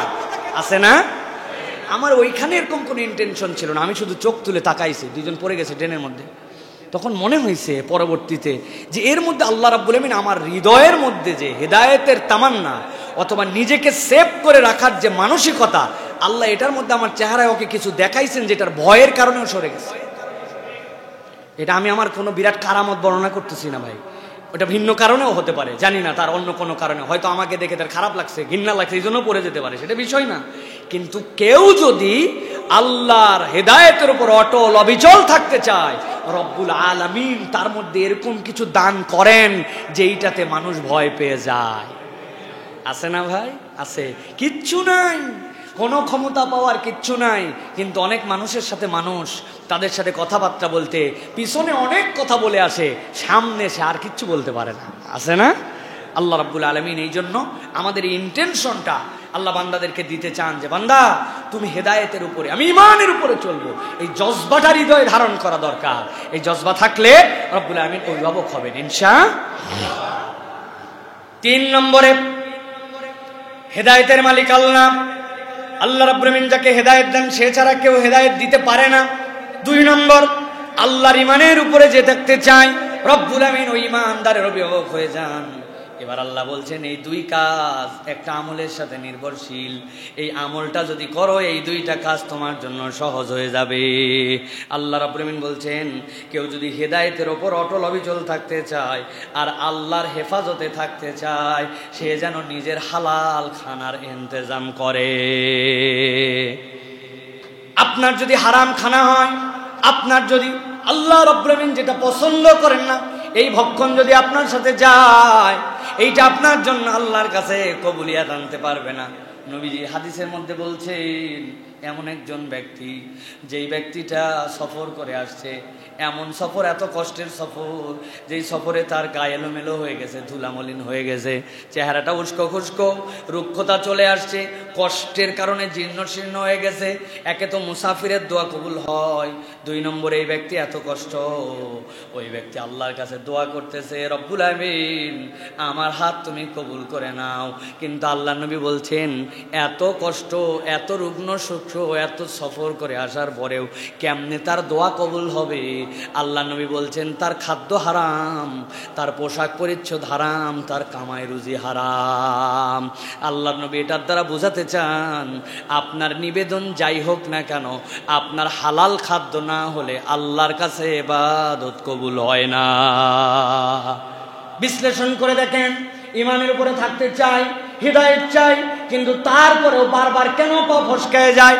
আল্লাহ রাব্বুল আলামিন কোরআনে বলছেন ফাবাসু আহাদাকুম বিওয়ারিকিকুম হাযিহি ইলাল মাদিনাতি ফালয়ানজুর আইয়ুহা আযকা তুআমা ফালইয়াতিকুম বিরিজকিম মিনহু ওয়ালইয়াতালাত্তাফ ওয়ালা ইউশইরান্না বিকুম আহাদা। আল্লাহ রাব্বুল আলামিন বলছেন এতদিন ধরে ঘুমায় থাকলাম, ঘুম ভেঙে গেছে, এখন ক্ষুধা লেগে গেছে পেটের মধ্যে। জিজ্ঞাসা করছে কতক্ষণ ঘুমাইছো? 6 ঘন্টা থেকে 8 ঘন্টা। একজন বলছে না না বেশি হবে, অর্ধেক দিনের বেশি ঘুমাই গেছি আমরা, বহুত ক্লান্ত ছিলাম। আল্লাহ ঘুমাইছেন কত বছর? হ্যাঁ 300। আল্লাহ বলছেন আরো 10। আল্লাহ রাব্বুল আলামিন বলছেন ঘুমানোর পরে উঠে বলতেছে আধা বেলা, গাটা একটু ম্যাজ ম্যাজ করে, পেটের মধ্যে খিদা। খেয়াল করেন আল্লাহ বলবেন এমনি এমনি বলেন নাই। আল্লাহ বলছেন ফাবাসু আহাদাকুম বিওয়ারিকিকুম হাযিহি ইলাল মাদিনা, এই টাকাগুলো এই পয়সাগুলো নিয়ে শহরের মধ্যে লোক পাঠাও, সে যেন যায়, তবে যাওয়ার পরেও মনে রাখে যেন যতই ক্ষুধা লাগুক, যতই কষ্ট লাগুক, ফালিয়ানজুর আইয়ুহা আযকা তুআমা, যাওয়ার পরে যেন সে হালাল খাদ্যটা অন্বেষণ করে সেখান থেকে নিয়ে আসে। কোরআনে দ্বিতীয় এই শব্দ আর নাই, হালালান তয়্যিবা আছে, কিন্তু আল্লাহ বলছেন আজকা। তাজকিয়ায়ে নফস মানে বিশুদ্ধ। আল্লাহ বলছেন কেবল খাবারই নয়, যেই খাবারটা হালাল শুদ্ধ এরকম খাবারটা যেন সে নিয়ে আসে। আজকার ব্যাখ্যা কি? একটা হচ্ছে হালাল খাবার। আপনাদের কাছে এর আগেও বলেছি, একজন লোক একটা মুরগি জবাই করছেন নিজের হালাল টাকায় কিনে, বিসমিল্লাহ আল্লাহু আকবার, জবাই করার পরে বলছে এখন খালপোশ হয়ে গেছে, তুমি একটা রান খাও, তুমি একটা রান খাও, আমি একটা কলজি খাই। বুঝে দেখলে বলেন তো, এই যে মুরগি খালপোশ করার পরে জবাই করে এই কাঁচা গোস্ত যেটা রান দুইজন দুইটা খাচ্ছে, একটা কলিজা খাচ্ছে, এটা খাওয়া হালাল না হারাম? হালাল। কি এটা? হালাল। আপনার জন্য হালাল এইটা, কিন্তু এটা আপনার জন্য তয়্যিব না। এটা আপনি খেলে কোনো গুনাহ হবে না। এটা আপনি বিসমিল্লাহ আল্লাহু আকবার বলে খেয়ে ফেলছেন, আপনার জন্য হালাল হয়ে যাবে, কিন্তু এটা তয়্যিব না। তয়্যিব মানে আপনার স্বাস্থ্যের জন্য উপযোগী যেইটা হবে ওইভাবে এটাকে পাক করে ওইটার পরে খেতে হবে। কিন্তু আল্লাহ বলছেন কেবল তয়্যিবই নয়, আজকা। তয়্যিব এই খাদ্য, কিন্তু এই খাদ্যের মধ্যে আরো খারাপ কিছু থাকতে পারে যেটা আপনার জন্য ক্ষতি করতে পারে। হালাল, কিন্তু এটা আপনার জন্য উপকারী নাও হতে পারে। আল্লাহ রাব্বুল আলামিন বলছেন ঈমানদার এমন বিচক্ষণ হবে, হালাল খাবে খাবে, তয়্যিব খাবে খাবে, আজকা খাবে। বান্দা যখন এই বিবেচনা করে এই খাদ্যাভ্যাস গঠন করবে, আল্লাহ ওই বান্দার জন্য হেদায়েতের উপরে চলাকে সহজ করে দিবে। এখন আমাদের খাদ্যের মধ্যে কি হয়ে গেছে? হালাল আমি বুঝতেছি হালাল, তয়্যিবও বুঝতেছি তয়্যিব, কিন্তু এটা আমার জন্য আজকা হয় না। ওর মধ্যে আপনি বিষ মিশাই দিয়েছেন। আপনি জানেন যে আমটা এখন নামার কথা নয়, 2 টাকা পয়সা বাড়ানোর জন্য স্প্রে করে কার্বাইড দিয়ে অমুক দিয়ে তমুক দিয়ে ওই আমটা নামাইছেন। আপনি বান্দার মধ্যে থেকে আজকার স্তর উঠাই দিয়েছেন, তয়্যিবের স্তর উঠাই দিয়েছেন। আল্লাহ রাব্বুল আমিনের কাছে হিসাব দেওয়া লাগবে, ঠিক কি না? আল্লাহ রাব্বুল আমিন এই জন্য বলছেন তোমাদের জন্য এটা একটা সামাজিক দায়িত্ব। আল্লাহ রাব্বুল আমিন বলছেন ওয়ালিয়াতালাত্তাফ ওয়ালা ইউশইরান্না বিকুম আহাদা। আর আল্লাহ বলছেন চলাফেরার ক্ষেত্রে কেউ যদি হেদায়েত পেতে চায় তাহলে সে যেন নম্রভাবে চলাফেরা করে, আর তোমাদের কেউ যেন অন্যের কাছে খবর পৌঁছায় না দেয়। আল্লাহ রাব্বুল আমিন তাদেরকে যে নিয়ামত দিয়ে রেখেছেন এইটা জানানোর দরকার নাই। আর আচরণে নম্র হয়ে চলো, আর হালাল খাদ্যাভ্যাস অর্জন করো। আল্লাহ বলছেন আল্লাহ ইমানের উপরে টিকায় রাখার পথটা তোমার সহজ করে দিবেন। সুবহানাল্লাহ। মানুষের মূল পেরেশানি কি ভাই? খাদ্য না? খেয়াল করে দেখেন, আমরা খাওয়ার জন্যই ম্যাক্সিমাম সব করি, তাই না? সবই তো আমাদের ওই টার্গেট। আপনার কিছুই নাই, কিন্তু আপনার 3 ওয়াক্ত খেয়ে পড়ে আছেন, এটাই বিরাট বড় বিষয়। নবী করিম সাল্লাল্লাহু আলাইহি ওয়াসাল্লাম বলছেন কেউ যদি সকালবেলা 3টা বিষয়ের উপরে তার যদি আল্লাহ রাব্বুল আলামিন ইস্তেকামত দেন, সে পুরা দুনিয়ার মালিক। সুবহানাল্লাহ। একদিনের খাদ্য নিরাপত্তা আছে, শারীরিক সুস্থতা আছে, পরিবারের মধ্যে শান্তি আছে। আল্লাহ নবী বলছেন এই লোকের পুরা দুনিয়া আছে তার সাথে। সুবহানাল্লাহ। পুরা দুনিয়া। মান আসবাহা মিনকুম, তোমাদের মধ্যে থেকে কারো সকাল যদি হয় এই 3টার সাথে, আমার সারাদিন কি খাবো, দুপুরে খাবার হবে কি হবে না, সকাল থেকে 11টা পর্যন্ত চিন্তা করে পর চুলা ধরান না। পরিবারের মধ্যে ভালোবাসার বন্ধন, সম্প্রীতি, সুখ, অন্তত পরিবারের মধ্যে আপনার যে বন্ডিং, এইটা ঠিক আছে, আর সুস্থতা আছে, যেন অসুস্থ নয়। আল্লাহ নবী বলছেন সে যেন পুরা দুনিয়ার মালিক। সুবহানাল্লাহ, পুরা দুনিয়ার মালিক সে। অসুস্থতার আগে সুস্থতার মূল্যায়ন আমরা বুঝি না। সুখ যখন একটু কমে যায় তখন বুঝতে পারি পূর্বের সুখী কতদিন ছিলাম। এই জন্য শাকের বান্দা হওয়া, আল্লাহ রাব্বুল আলামিনের সাবের বান্দা হওয়া, এটা একটা পাঠ। এটা তো সহজ না, মুখ দিয়ে বলে দিলাম আর আল্লাহর শাকের বান্দা হয়ে গেলাম, এত সহজ নয়। আল্লাহ রাব্বুল আলামিন আমাদেরকে বোঝার তৌফিক দান করেন। তাহলে 3 নম্বরটা কি বলেছি, যে হেদায়েতের উপর অটল অবিচল থাকার জন্য হালাল খাদ্য লাগবে। কি লাগবে? হালাল খাদ্য লাগবে। আপনার আমার কামাই রুজি হালাল হতে হবে। প্রিয় ভাইয়েরা, এই জায়গাতে আমরা অনেক সন্দেহজনক, আমরা কাজ কামের মধ্যে জড়িত হয়ে যাচ্ছি দিন দিন। নানান কলা কৌশলে আমরা বিভিন্ন প্রক্রিয়ায় হারাম খেয়ে ফেলতেছি। আল্লাহর ওয়াস্তে আমাদের এলাকায় ব্যবসায়ীরা অনেক, আমি বারবার বলি, আপনার হালালটুকুকে কৌশলে হারাম বানায় ফেলেন না। ছোট্ট ছোট্ট মিথ্যা কথা বলে আপনি আপনার হালাল জিনিসকে হারাম বানিয়ে ফেলছেন। যেই লোকটা আসছে একটু যেন কিনে ফেলে, এই জন্য আপনি তাকে দেখে বলছেন যে আপনি আমার বোনের কাস্টমার, অথচ সে 10-12 নম্বর কাস্টমার আপনার। আপনি একটু কৌশলে বিক্রিটা যেন হয়ে যায়, এই জন্য বলছেন চেনা লোক বলে কেনা দামে দিয়ে দিলাম। জীবনে ওরে দেখেন নাই, কিন্তু আপনি চেনা লোকের ফাঁদ পেতে দিচ্ছেন তাকে। কেনা দামে দিলাম বলে 500-700 টাকা পকেট মাইরে দিচ্ছেন। আরে ভাই, আপনার দোকানে যদি ব্যবসা না করেন, আপনি আপনার দোকানে যদি লাভ না করেন, তো আপনি কি দোকানদারকে এটা জনসেবা কেন্দ্র খুলছেন নাকি? আপনার তো লাভ করতে হবে। কিন্তু এই মিথ্যা, এই ছোট্ট ছোট্ট কৌশল, যা নয় তাই 100% সুতি বলে দিলেন, 100% দেশি বলে দিলেন, একদম মেড ইন জাপান বলে দিলেন, জানেন আপনি, কিন্তু আপনি প্রতারণার যে করছেন, আপনার হালাল ব্যবসাটা হারাম হয়ে যাচ্ছে, আপনার হালাল জিনিস হারাম হয়ে যাচ্ছে। আল্লাহ আমাদেরকে এইখান থেকে বাঁচার জন্য তৌফিক দান করেন, বলেন আল্লাহুম্মা আমিন। এরপরে চতুর্থ একটা নির্দেশনা আল্লাহ রাব্বুল আলামিন বান্দাদেরকে শিখাচ্ছেন, যে তোমার আগামীর কাজ যেন ফ্রুটফুল হয়, এটা যেন মকবুল হয়, এই জন্য সবসময় আল্লাহর উপর সুপর্দ করে তুমি তোমার কাজের সিদ্ধান্ত দাও। আল্লাহ রাব্বুল আলামিন বলছেন আল্লাহর উপর ভরসা করা এবং ভবিষ্যতের সকল কাজের সাথে ইনশাআল্লাহ বলা। এইটাও আসহাবে কাহাফ থেকে আল্লাহ রাব্বুল আলামিন বান্দাদের জন্য শিখিয়েছেন। আল্লাহ বলছেন ওয়ালা তাকুলান্না লিশাইইন ইন্নী ফাইলুন যালিকা গাদা ইল্লা আন ইয়াশা আল্লাহ। খবরদার তুমি এটা বলে ফেলো না, মুখের কথা হিসাবেও বলো না কালকে আমি এটা করব। আল্লাহ বলছেন তবে বলো ইনশাআল্লাহ, যদি রব্বুল আমিন চান তবে আমার দ্বারা এটা সম্ভব। বান্দা, যখন তুমি নিজে নিজে সিদ্ধান্ত নিয়া মনে করে এই কাজ আমি করেই ফেলবো, আল্লাহ রব্বুল আমিন যদি না চান দুনিয়ার কারো এটা করা সম্ভব নয়। এই জন্য আল্লাহ বলছেন তোমার আগামীর সিদ্ধান্তে রবকে কখনো ভুলে যেও না। যদি ভবিষ্যতে কিছু করতে চাও, ভালো প্ল্যান থাকে, আল্লাহকে সম্পৃক্ত করে বলো ইনশাআল্লাহ। বান্দা যখন ইনশাআল্লাহ বলে, রব্বুল আমিন ওই বান্দার জন্য কল্যাণ হলে ওই কাজ বান্দার নসিবে লিখে দেয়। অতএব প্রিয় ভাইয়েরা, আমাদের ভবিষ্যৎ, আমাদের আগামীর কথা, এই কথাগুলির সাথে ইসলামী পরিভাষা আমাদেরকে যুক্ত করতে হবে। আলহামদুলিল্লাহ, আমাদের জেনারেশনে এই একটা বিরাট বড় আমাদের জন্য আনন্দের বার্তা যে আমরা আলহামদুলিল্লাহ, মাশাআল্লাহ, ইনশাআল্লাহ, এইগুলোর সাথে আমাদের অনেক মানুষ জড়িত হয়েছে।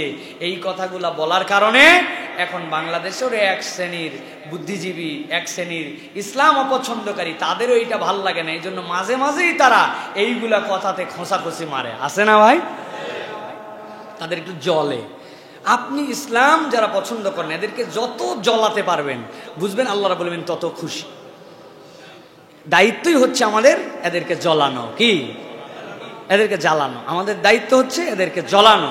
আপনি যত জ্বলাতে পারবেন এরা তত খুশি হবে, আল্লাহ রাব্বুল আলামিন তত খুশি হবেন। আপনি বুঝবেন ওরা কেন জ্বলছে। আল্লাহর কথা শুনে জ্বলে কে?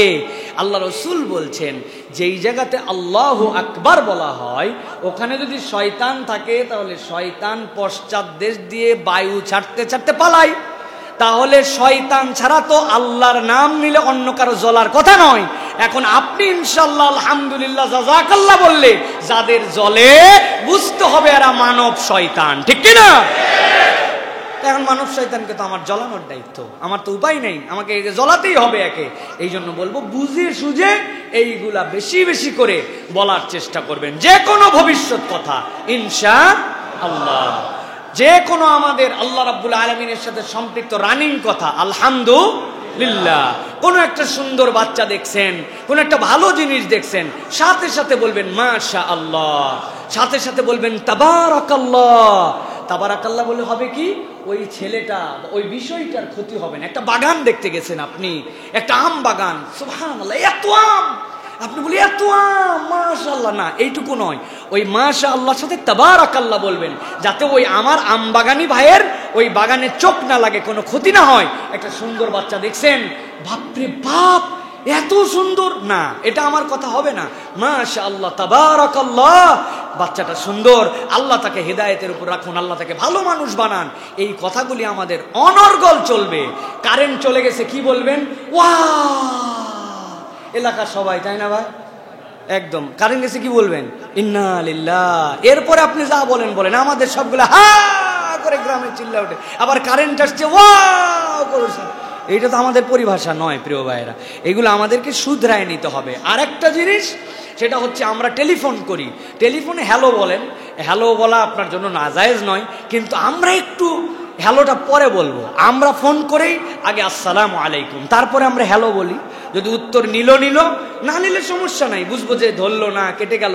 কিন্তু হ্যালো আসসালামু আলাইকুম না, আসসালামু কবলাল কালাম, এই হিসাবে আগে সালাম পরে হ্যালো। পারবো ইনশাআল্লাহ?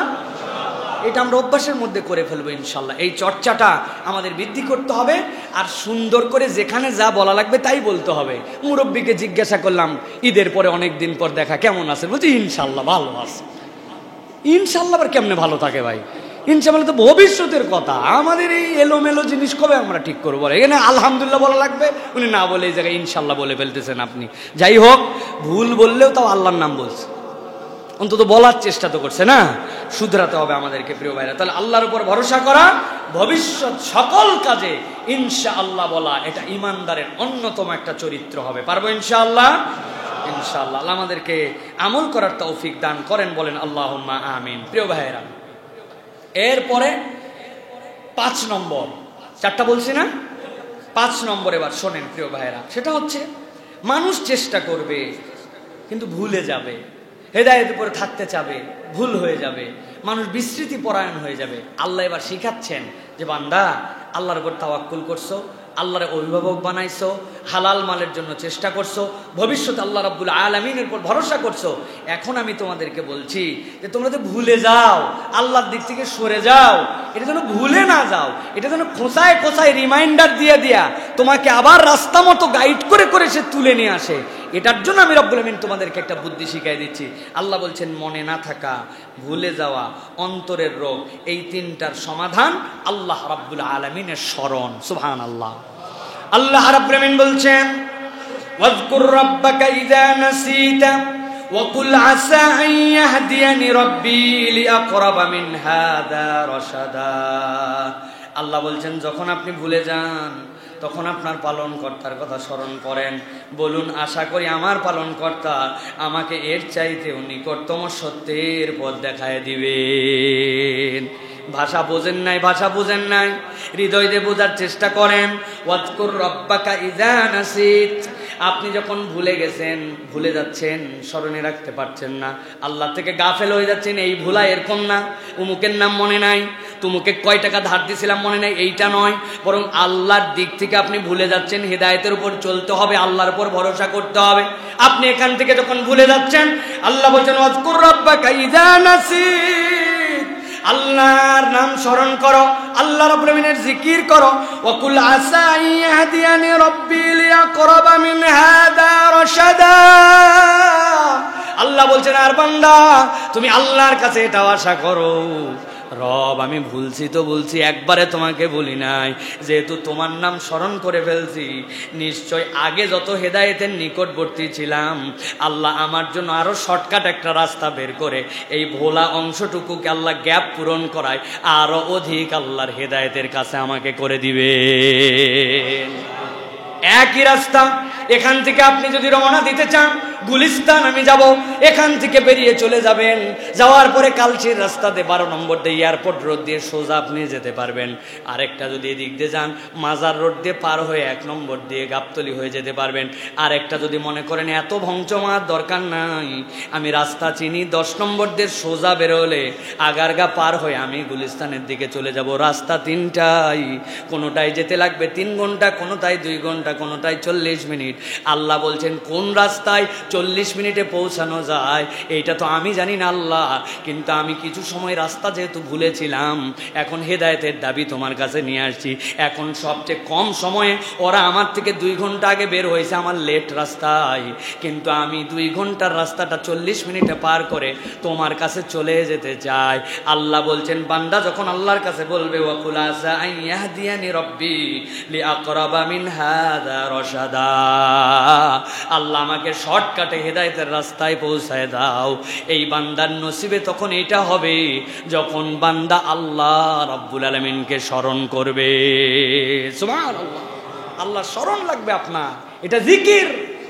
এই জিকির ছাড়া আপনি আল্লাহ রাব্বুল আলামিনের শর্টকাটের হেদায়েতের রাস্তা পাবেন না। অনেকেই বলে জিকির, এই জিকিরের ফজিলত কি, জিকিরের দাম কি, জিকিরের প্রয়োজন কি?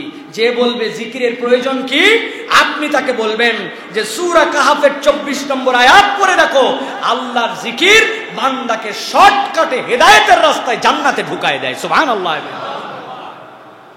অনেকের স্মৃতিশক্তি দুর্বল, আমাদের কাছে বলে যে হুজুর পড়লে মনে থাকে না, অমুক তুমুক মনে থাকে না, বয়স হয়ে গেছে, অ্যালজাইমার, নানান ধরনের রোগ।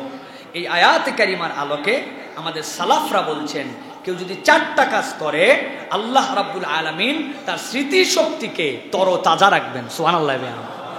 1 নম্বরে মুখের জিকির করতে হবে। মুখের জিকির মানে কি? সুবহানাল্লাহ, আলহামদুলিল্লাহ, আল্লাহু আকবার, লা ইলাহা ইল্লাল্লাহ।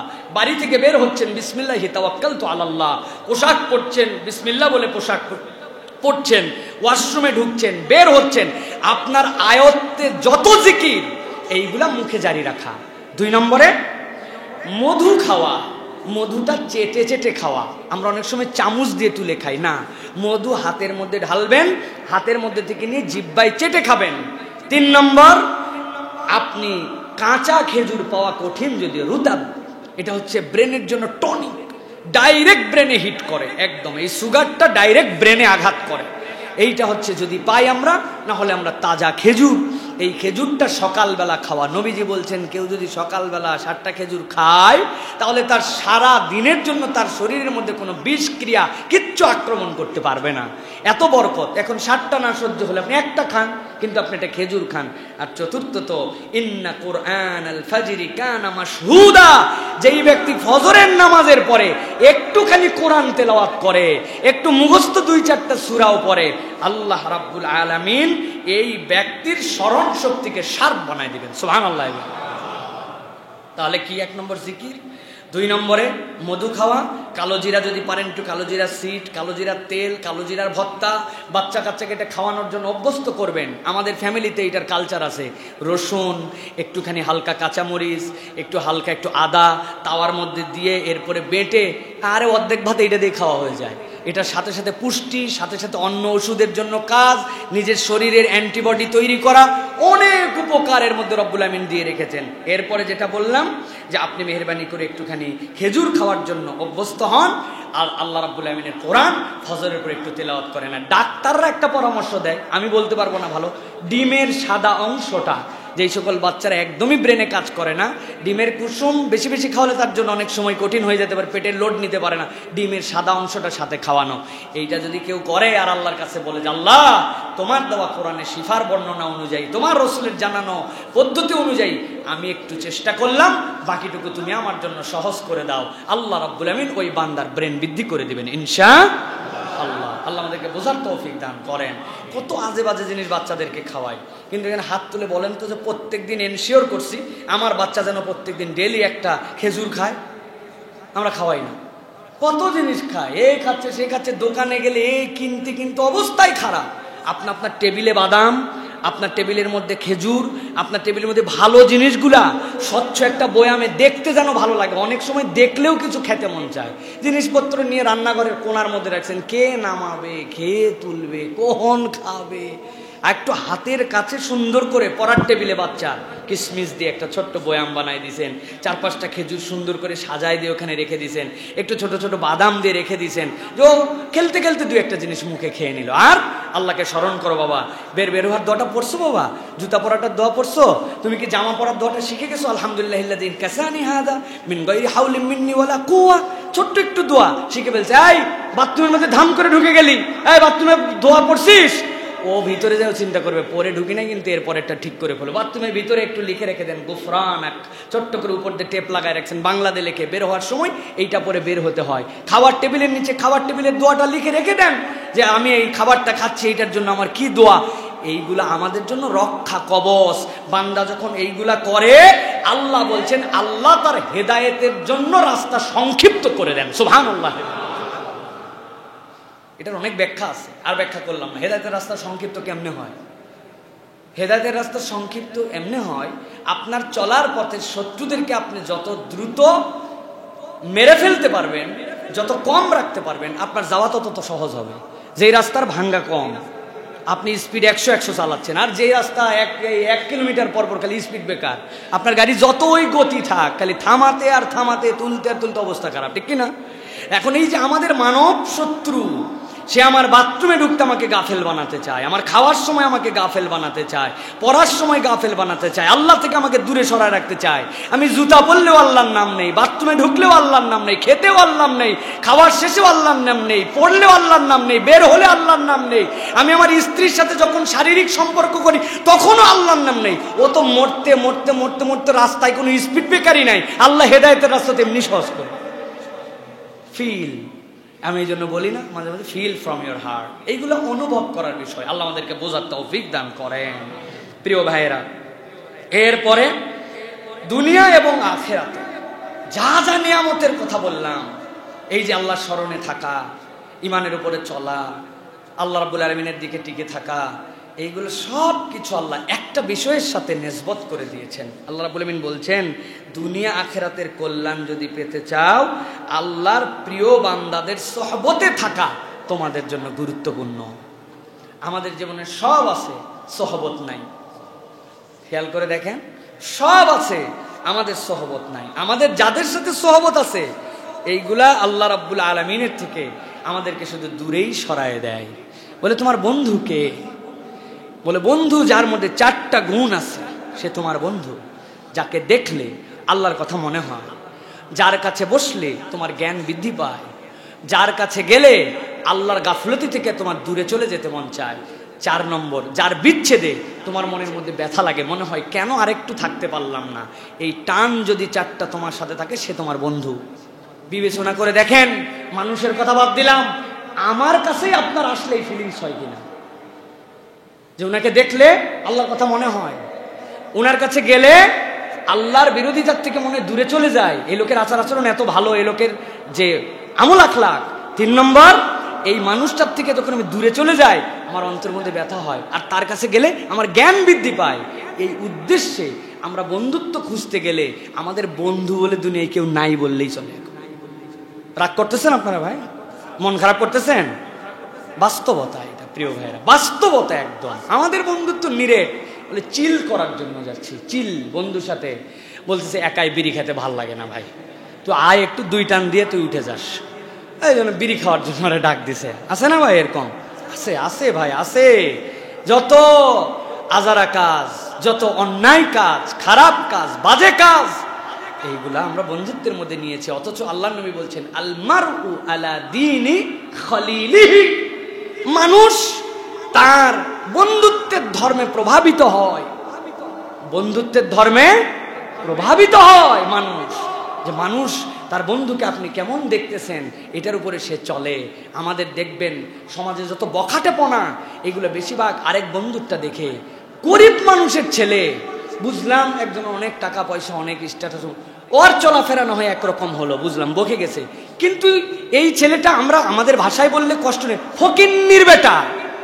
তুমি বেটা ফকিন্নির বেটা, তোমার বাপ চেয়ে নিয়ে আসে তোমাকে কষ্ট করে চালায়।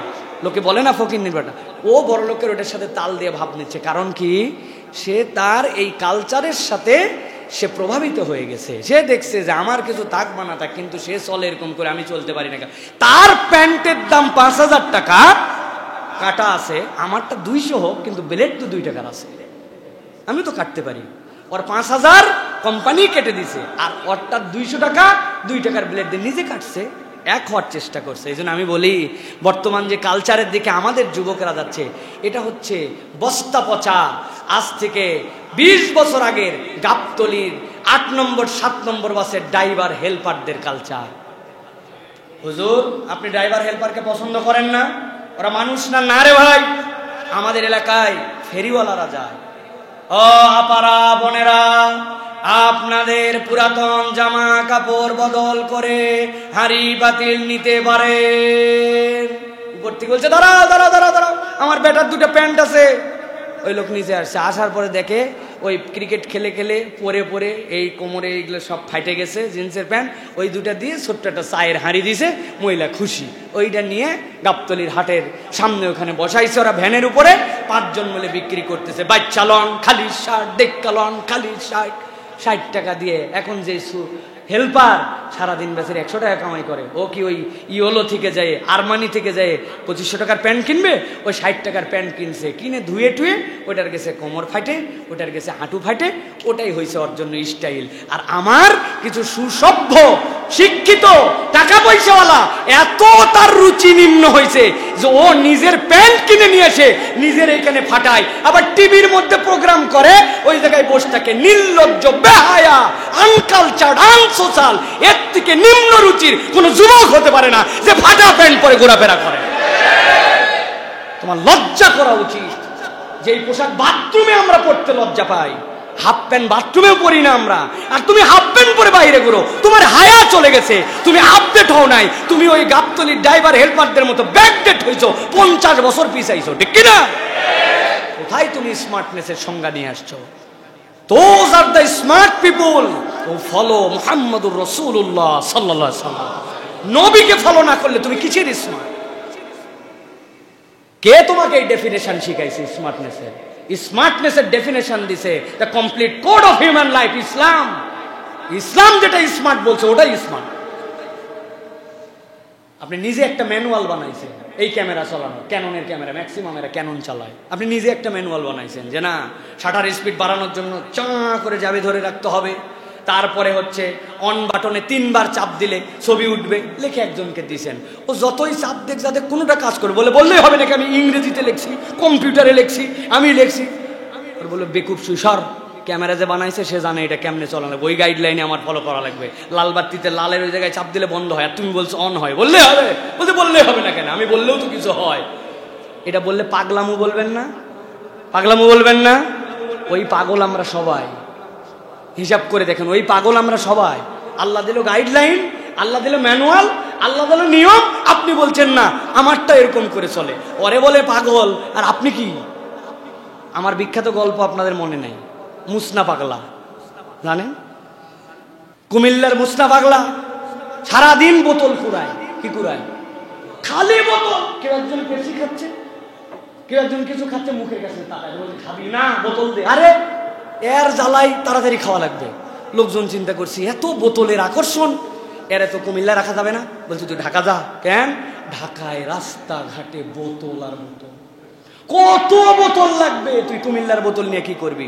একদিন সত্যি সত্যি পাম্পট্টি গিলে ওর কাছে যা বোতল ছিল সব লুঙ্গির মধ্যে বাইন্ধে কান্দের মধ্যে নিয়ে কুমিল্লা টু ঢাকা। আসসালামু আলাইকুম, আমি আর কুমিল্লায় নাই, আমি ঢাকায় রওনা হচ্ছে এখন। লোকজন বলছে যাক বাঁচলাম বাবা, এই বোতল পাগলা কুমিল্লা থেকে গেছে। সারাদিন হাঁটে একদম যখন সন্ধ্যার আগ মুহূর্তের মুখ চোখ লাল, দাউদকান্দি ব্রিজ পর্যন্ত পাগলা চলে আসছে। আসে তাকায় দেখে সূর্য ডুবে যায়, তখন ঘাড়ের থেকে বস্তা নামায় কুমিল্লা দাউদকান্দি ব্রিজের কোনায় দাগ দিছে, দিয়া ভালো করে বসায় চিহ্ন করে আবার কান্দের মধ্যে নিয়ে কুমিল্লার উদ্দেশ্যে হাঁটা। ফজরে আগ দেখতে কুমিল্লায় যেত কায়েত হয়ে পড়ে আসে লোকজন। সকালবেলা দেখে আরে গতকালকে চলে গেল, মনে করলাম আবার ফেরত আসছে, ঘুতায় গাতায় উঠাইছে। এই তোর না ঢাকা চলে যাওয়ার কথা, তুই আবার চলে আসছি? বলে বেশি কথা বলিস না, রেস্ট নিচ্ছে এখন, যা করা লাগবে একদিনের কাজ করে আসছি। বলছে কি করে আসছিস ভাই? বলে আমি তো ঢাকা রওনা দিয়েছিলাম, যাওয়ার পরে দাউদকান্দি ব্রিজ পর্যন্ত দেখলাম সন্ধ্যা, আজকে পৌঁছাতে পারবো না, দাগ দিয়ে আসছি ওই জায়গায় কোন পর্যন্ত গেছি, আগামীকালকে সকালে ওখান থেকে আবার ঢাকায় রওনা দেব। বুঝে থাকলে বলেন, ওই ব্যক্তি যদি পরের দিন এসে আবার মনে করে যে ওখান থেকে ঢাকা যাবে, ও কিয়ামত পর্যন্ত এই তরিকা যদি করে ঢাকা পৌঁছাবে, ঢাকা পৌঁছাবে। যারা আমরা মনে করতেছি পাগল, আপনি আমি হিসাব মিলান, জুম্মার নামাজে মুসল্লির অভাব নাই, জুমায় আগে আগে আসেন, কথা বলেন না, মাসাল হাসা, কাকন নড়াবেন না, আল্লাহ আপনাকে সোয়াব দিবেন, আল্লাহ কদমে কদমে আপনার জন্য গুনাহ মাফ করে দিবেন। আসরের সময় এই মুসল্লি আর মসজিদে আসে না, তা আপনি জুম্মা পরে জান্নাতের দিকে কত দূর আগালেন, আর আসর বাদ দিয়ে আপনি জাহান্নামের দিকে কত দূর গেলেন। মুসনাকে পাগল মনে হয়, আসল পাগল তো আমরা প্রত্যেকে, ঠিক কিনা? মিলান হিসাব। আল্লাহর হুকুমে ওয়াজ শুনে সুবহানাল্লাহ বললেন, নিজের বউ বেপরদায় চলে, নিজের বাড়িকে ঠিক করতে পারলেন না, চাচতো ভাই, মামাতো ভাই, খালাতো ভাই সবগুলো মিলে আড্ডা মারে। উনি এত বড় দাঁড়িয়ে রেখে, হাজী সাহেব উমরা থেকে আসছে, মেয়ের জন্য আমার একটা বোরখাও কিনে আনছে, একদিন জানি পড়তে পারে, আব্বা আনছে এটা, এই জন্য আজকে পড়ছি। It is a dress, others dress. আপনি কত দূর জান্নাতের দিকে আগাইছেন আর কত দূর জাহান্নামের দিকে আগাইছেন। মুসনাকে পাগল বলেন, মুসনা ভালো পাগলা দুনিয়ার, আর আমরা হচ্ছে টাউট পাগলা, আল্লাহর সাথেও টাউট আমি করি। আল্লাহ রাব্বুল আলামিন বলছেন, এই জন্য এই যে মানুষ, এই মানুষটা কেমনে ট্র্যাকে থাকবে, কেমনে ঠিক রাস্তায় থাকবে, আল্লাহ রাব্বুল আলামিন বলছেন, দুনিয়া আখিরাতের কল্যাণ পেতে চাইলে আল্লাহর প্রিয় বান্দাদের সাথে সোহবতে থাকতে হবে, জিকিরে থাকতে হবে। রব্বুল আমিন বলেন, ওয়াসবির নাফসাকা মাআল্লাযীনা ইয়াদউনা রাব্বাহুম বিল গাদাতি ওয়াল আশি ইউরিদুনা ওয়াজহা ওয়া লা তা'দু আইনাকা আনহুম তুরিদু যিনাতাল হায়াতিদ দুনিয়া ওয়া লা তুতি' মান আগফালনা কলবাহু আন যিকরিনা ওয়াত্তাবা হাওয়াহু ওয়া কানা আমরু ফুরুতা। আল্লাহ রাব্বুল আমিন বলছেন, ওয়াসবির নাফসাকা মাআল্লাযীনা ইয়াদউনা রাব্বাহুম বিল গাদাতি ওয়াল আশি। আপনি আপনার অন্তরটাকে ওই মানুষগুলোর সাথে জুড়ায় দেন যারা সকাল সন্ধ্যা আল্লাহ রাব্বুল আমিনের কাছে জিকির করে, সকাল সন্ধ্যা সালাতে থাকে, নামাজ কালাম বাদ দেয় না, তার সকালটাও আল্লাহর সাথে, সন্ধ্যাটাও আল্লাহর সাথে, আপনার সম্পর্ক তার সাথে হবে। আর যেই মানুষগুলো এর সাথে সাথে দুনিয়ার সাথেও সম্পৃক্ত, আল্লাহর সাথে দুনিয়া চাইতে তার বাধা নাই, রব্বানা আতিনা ফিদ দুনিয়া হাসানা ওয়া ফিল আখিরাতি হাসানা, এই মানুষের সাথেও আপনার সম্পর্ক থাকবে। তবে রাসূলকে বলা হচ্ছে, যেই মানুষগুলো ওয়ালা তুতি' মান আগফালনা কলবাহু আন যিকরিনা, অন্তরের মধ্যে আল্লাহ নাই, রাসূল নাই, অন্তরটা ফেরোসাস, কেবলমাত্র আইওয়াস দিন পালন করে, মুসলমানদের সাথে সমাজে চলাফেরা করে, কিন্তু অন্তরের মধ্যে কোনো ইসলাম নাই, আল্লাহ রাব্বুল আলামিন বলেন ওয়াত্তাবা হাওয়া, খেয়াল খুশির জিন্দেগি যাপন করে, এই মানুষের সাথে ইমানদারের কোনো সম্পর্ক থাকতে পারে না। নামাজ নাই, কালাম নাই, ঈদের নামাজ আছে, রোজা ঠিক মতো রাখে না, ঈদের শপিং ঠিকঠাক মতো করে, আল্লাহ রাব্বুল আলামিন মানে না, কিন্তু মরার পরে তার জানাজা করা লাগে, এরকম লোক আছে না ভাই? আল্লাহ রাব্বুল আলামিন বলছেন, না, এই মানুষের সাথে তোমার কখনো বন্ধুত্ব হতে পারে না। ইমানদারের সোহবত হবে সকাল সন্ধ্যা আল্লাহকে স্মরণ করে, যে সকাল সন্ধ্যা মানে কি, সার্বক্ষণিক তার লাইফ স্টাইলের সাথে ইসলাম আছে, আপনার সাথে তার পছন্দ আছে।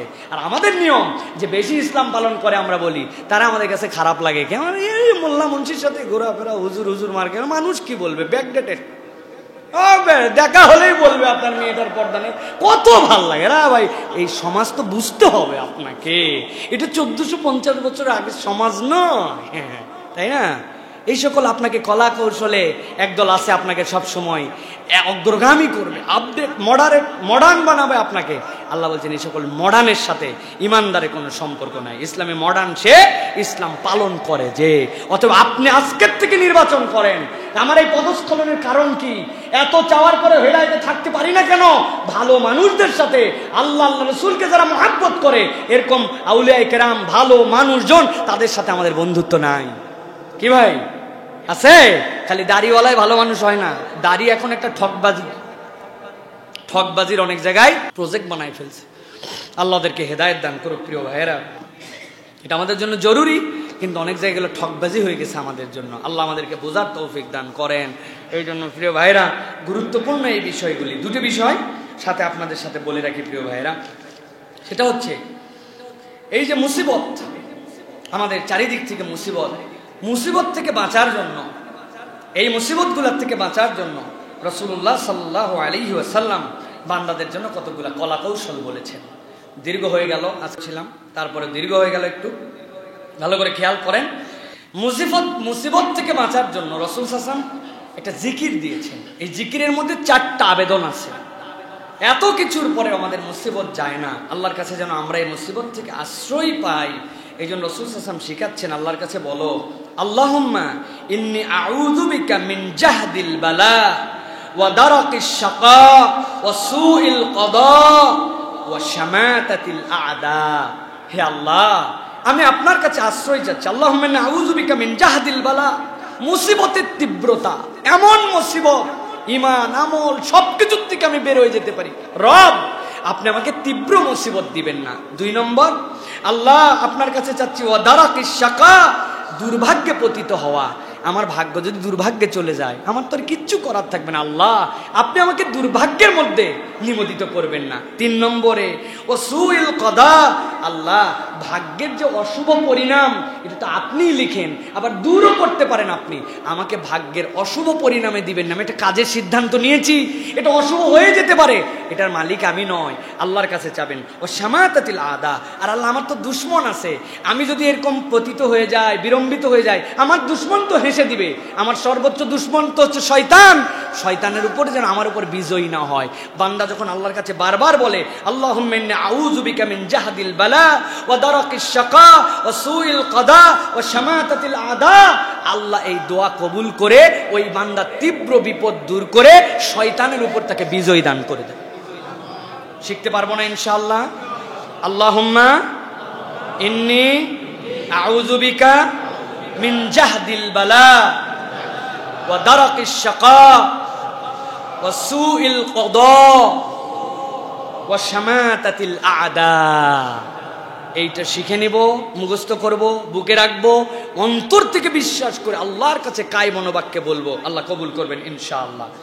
আর একটা বিষয়, 4টা জিকির, যেই 4টা জিকির বান্দা যদি মুখে এবং অন্তরে রাখে, আল্লাহ তো বান্দাকে ছেড়ে যান না, কিন্তু ওই বান্দাকে আল্লাহ কখনোই ছাড়বেন না। সুবহানাল্লাহ বলবেন না? 4টা জিকির যদি বান্দার সাথে থাকে, আল্লাহ ওই বান্দাকে কখনো ছাড়বেন না। সুবহানাল্লাহ। এতই সহজ, সবাই জানেন। 1 নম্বরে আল্লাহর কাছে বলতে হবে ইয়া হাইয়ু ইয়া কাইয়ুম বিরহমাতিকা আস্তাগীস। ইয়া হাইয়ু, হে চিরঞ্জীব, ইয়া কাইয়ুম, হে চরাচরের ধারক, বিশ্ব চরাচরের ধারক, আপনার কাছে বলতেছি বিরহমাতিকা আস্তাগীস, আপনার দয়ায় আমি আপনার সাহায্য প্রার্থী। আল্লাহর কাছে আমার আর কিচ্ছু বলার নাই, স্যালেন্ডার করে দিছি।